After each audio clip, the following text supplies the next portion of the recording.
Hi everyone, I'm Francois. To continue on my G-Shock series of watch reviews, we're getting at the tail end, only 3 others to go. This one is the most comfortable I own. So let's get right into it because it's time to watch.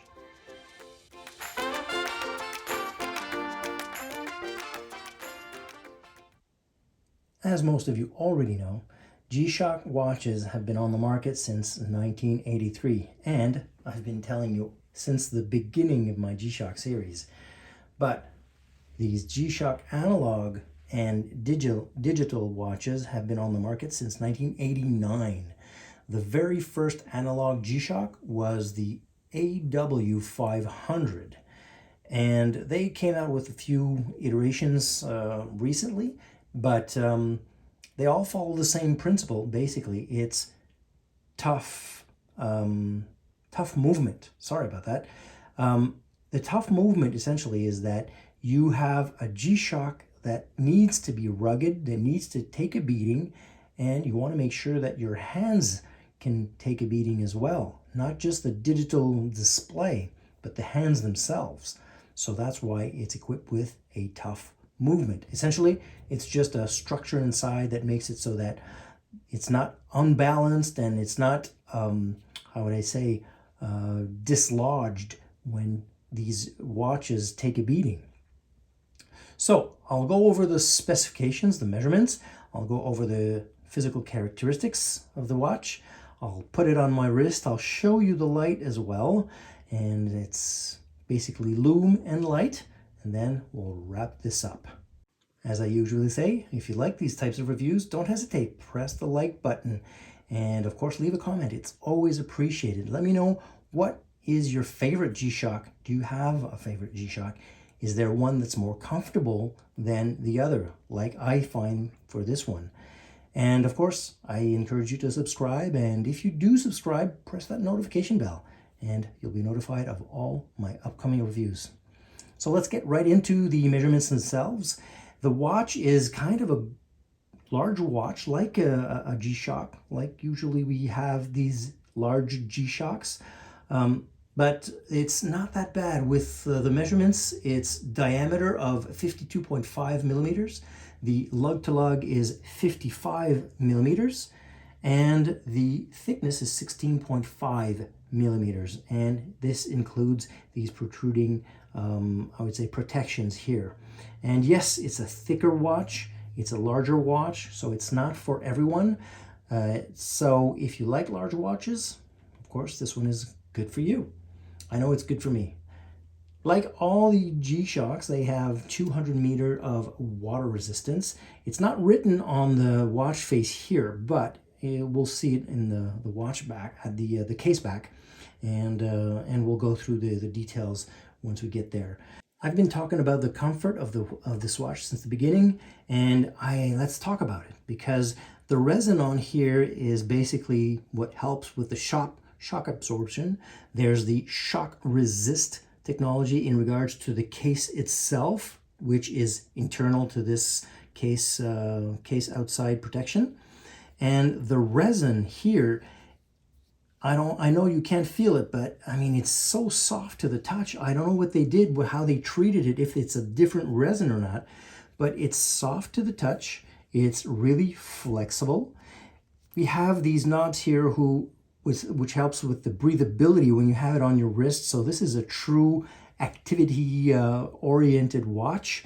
And because of that suppleness, because of the softness, the fact that even if you have a large watch head here, I find that it's well balanced with the hardware. The buckle here, the signed buckle, the G-Shock signed buckle here. On the other side, it's signed Casio, China. There you go. And that keeper here, because it's rubber, when you put it on, it stays there, it sticks there. Not like the other metal keepers, which basically move around. But this comfort level is just off the charts. So that's something that I didn't expect when I bought this watch. Essentially, I bought it because of the colorway. This specific colorway is the 1A2. So the specific model of this watch is the GAW-100B 1A2. So the 1A2 colorway basically is this blue and black. There's also many, many other colorways, one of which was the black one that I really liked, but this one caught my eye. But when I got it and it felt so comfortable on the wrist, I mean, it was just a bonus. If we bring the watch closer, we'll see that dial, a nice, like I said, the sunburst dial with that three-dimensional look with the hour markers. You can clearly see the minute track on the outside, and also the three-dimensional look of the subdials. You have that those recessed subdials to show the digital displays. The hands on this watch are loomed. They're kind of sword-like. Yeah, let's call them sword-like. They're kind of pencil / sword-like loomed hands. And that's the only part of the watch that is loomed. And of course, there's a light. There's a LED light that displays the hands themselves, but also the digital display is backlit. If we look at the dial itself, the dial is basically a solar panel, because this is a solar watch with a solar charged battery. You see the Casio G-Shock and Multiband 6 mentioned here at the 12 o'clock. So the Multiband 6 essentially is just basically the timekeeping that is adjusted automatically with the 6 antennas that are located throughout the world. The 6 antennas, if I recall correctly, there's one in the US, 2 in Europe, 2 in Japan, and 1 in China, if I recall correctly. And just to show that you received the timekeeping, you see here RCVD right there. So it indicates that you have received the time, so you are accurate to the second. So it's the atomic time that is reflected on this watch. So you can, of course, be as accurate as you want, as long as you get the reception. This is not a connected watch, however.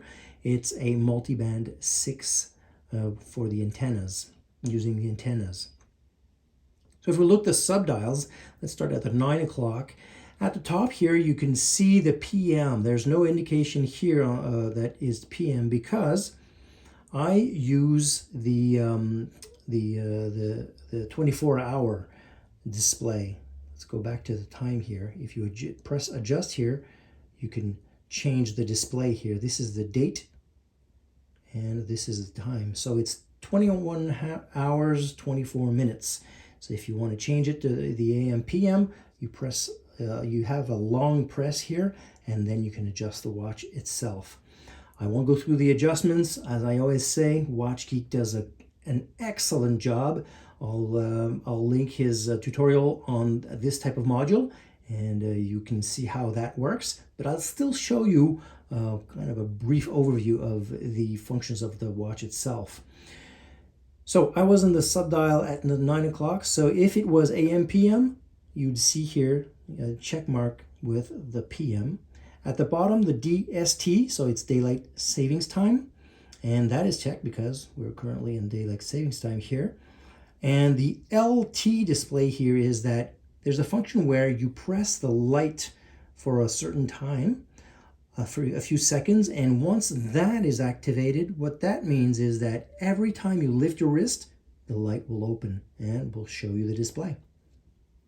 If we look at the subdial at the 6 o'clock, we have the hour hands, the minute hands, I would say, that is in the way, and we can't see it, but there's a quick way to put them out of the way. We press on the mode button for a certain few seconds, and you see it says hand. Then when you let go of the button, they move out of the way. And they'll stay there, if I remember correctly, a couple of hours until you, unless you press on the button here again for a few seconds to put them back.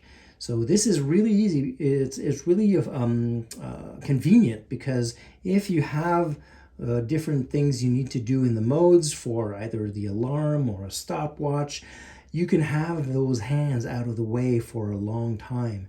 And if you notice, we're not there yet, but here it's flashing. It's basically telling you that the hands have shifted and they're not displaying the time. So don't look for the time. And so that's how you can easily see if it's hand shifted or the time itself. So we shifted the hands to see the subdial at the 6 o'clock.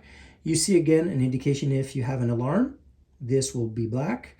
If you have the time signal, this will be black here. And of course, these are the running seconds. At the bottom, the LMH, that's the battery level.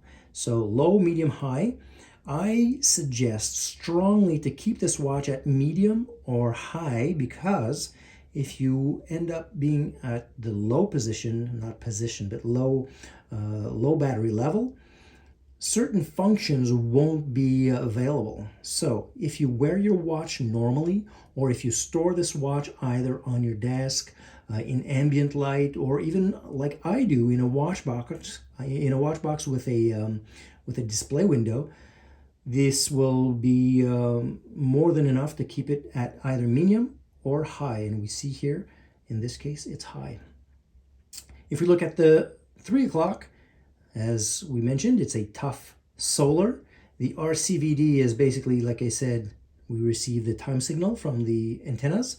Today is Friday, and the hands here is blinking because they're offset. They've been out of the way. And the mute here is essentially if you set the watch to not hear the beeps every time you press on the buttons. So that's it in a nutshell. So this watch has the world time. In this case, it's Denver.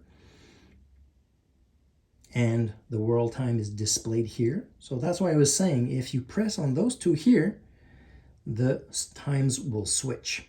And you'll see here on your hands, as opposed to always having to look at a small digital display. Then you have the stopwatch. Of course, standard operation where you just start here, stop there, and reset right up here. Then the next function is the timer. The timer, if you want to adjust it, of course, you press here for a while, and then the same buttons to start, and then stop, and then reinitialize. Then you have your alarms. And when I say alarms, it's because you have 5 alarms, 2, 3, 4, 5, and the hourly signal. So if you have here the signal and you want to activate it, you press here. You'll see at the bottom it adds on. Take a toggle off. And if you have an alarm that's already set and you want to activate it, it's the same thing here. And you'll see here, alarm will display here black, saying that there's an alarm that's activated. And you may have not noticed, but it did the same thing for the signal. So let's go back. Well, this is the light. Showed you the light, but let's go back to the signal. Sorry about that. And if you look here, if I activate it, there it is. And then you're back to your alarm. And then you're back to your home time. And I'll make you notice, I'll just want to turn your attention to the beeps. Every time you beep, you have a certain sound except when you get back to the home time. Let's listen.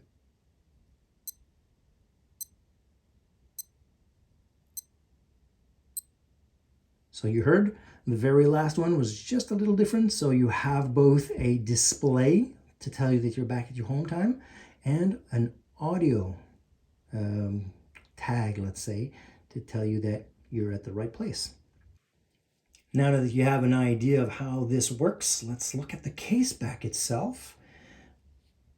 This is a very nice watch. It's really built tough. You'll see here that you have the tough solar. That's why it's built tough. You have the shock absorbing structure. The shock resist is basically their trademark. It's a multiband 6, as I mentioned, for the timekeeping. The module, and here is something I wanted to focus on, is the module is 5444. But the tutorial I'll be sending you towards Watch Geek, he has the module 5445. It's the exact same type of functions, even if it's not the same module. It's basically just on another watch. So don't be worried about that if you ever see that or notice that. The GAW-100B, that's the model. And this colorway, I remind you, is the 1A2. If you like it, just look for that. The full stainless steel back, it's a Japan movement. It's cased in China, so they're really open about what they do and where they do it. And like I said, this is a tough watch. It can last up to 20 bars or 200 meters under the water. And of course, this is a Casio. So a full stainless steel, you have your screw down case back that will provide you your full 200 meters of water resistance. So it's a really solid structure. You have this here, this curved strap, basically, that will add to the comfort of this watch on your wrist. And speaking of which, what I'll do is I'll put it on my wrist and then we'll wrap this up. Before I put it on my wrist, of course, I have to take this one off. So this will be my next review. This is my second G-Shock Square. I really like this one. I like the version that has the rubber strap versus the all metal. And we'll see that the next time. And of course, like I said, if you like these types of reviews and you want to be notified of these upcoming reviews like this one, well, of course, I encourage you to subscribe and press that notification bell, and you will be notified. And of course, if you like this type of review, don't forget to press that like button and leave a comment. Let me know if you like these types of reviews or not. So there it is. It's on my 7-inch wrist. I really like the form factor. I like the fact that it's not too heavy. It's the weight is 72 grams, and it's well balanced from here to here. It's really, really soft. You have enough room to adjust if needed. Like I said, the keeper here, it stays there. It doesn't stick that much, I would say, because you can move it if you want to adjust it, but it stays there. So it doesn't wobble, and you don't have this type of situation where you have this here that wobbles around. So there you go. That is it for today. And thanks again for joining me. And I truly hope to see you next time.